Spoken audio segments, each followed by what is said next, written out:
दोस्तों, आप सभी को नमस्कार। और आज एक ऐसे मुद्दे के बीच में हम एक ऐसे मुद्दे और एक ऐसे टॉपिक लेके आया हूँ जो अभी सुर्खियाँ बटोर रहा है ये मुद्दा। और मुझे ऐसा लगा कि ये हमें अपने स्टूडेंट्सों को और अपने व्यूअर को बताना चाहिए, और इसके बारे में मैं आज आपके बीच उपस्थित हुआ। मैं सत्यनारायण तिवारी एजुकेशन चैनल से। आइए हम जानते हैं सबसे पहले जो मुद्दा है कच्चा तीव। अब कच्चा तीव है क्या, इसके बारे में जानते हैं। कच्चा तीव क्या है?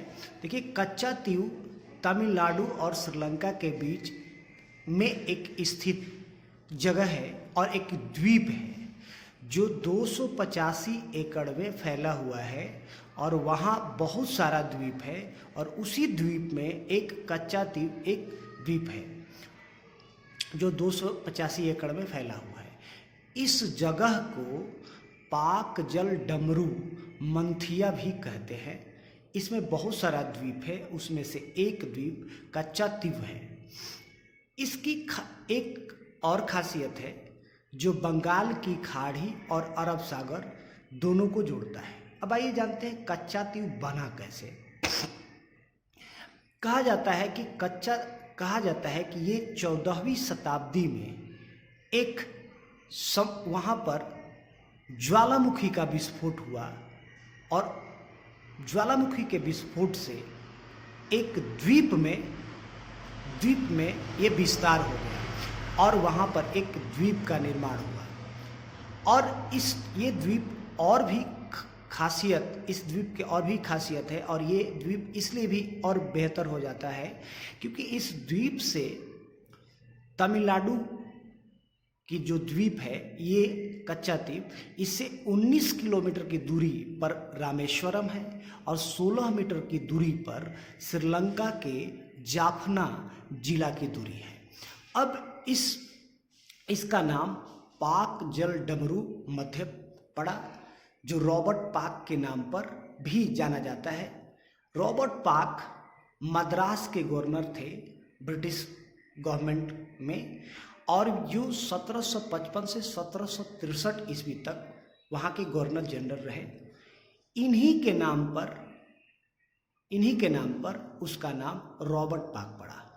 यह भी कहा जाता है कि 19वीं शताब्दी में यह जो हिस्सा कच्चा द्वीप जो है, यह रामनाथ साम्राज्य के इलाके में आ गया था।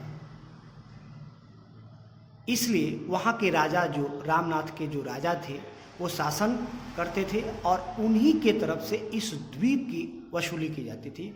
वहाँ के राजा जो थे, वो राजा टैक्स वसूल करते थे, और उस टैक्स का हिस्सा जो था एक ब्रिटिश गवर्नमेंट को भी देते थे।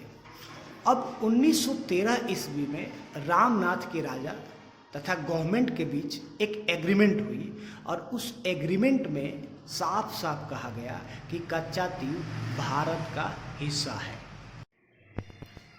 उसके बाद धीरे धीरे यह विवाद बढ़ता चला गया, और 1921 में भारत तथा श्रीलंका के बीच यह विवाद इतना बढ़ गया, और ये विवाद बढ़ते ही गया, रुकने का नाम नहीं लिया। कच्चा द्वीप को श्रीलंका अपना क्षेत्र मानने लगा और भारत अपना क्षेत्र मानने लगा।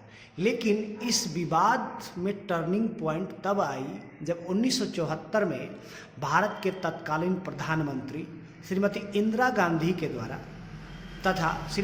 गांधी तथा श्रीलंका के राष्ट्रपति के बीच समझौता हुआ, और इस समझौते में कच्चा द्वीप जो द्वीप था वो श्रीलंका को दे दिया गया, और इस पे एक समुद्री तटरेखा खींचकर नक्शे में कच्चा द्वीप को श्रीलंका का क्षेत्र दिखाया गया। तब से भारत के अंदर इसका घोर विरोध किया जा रहा है।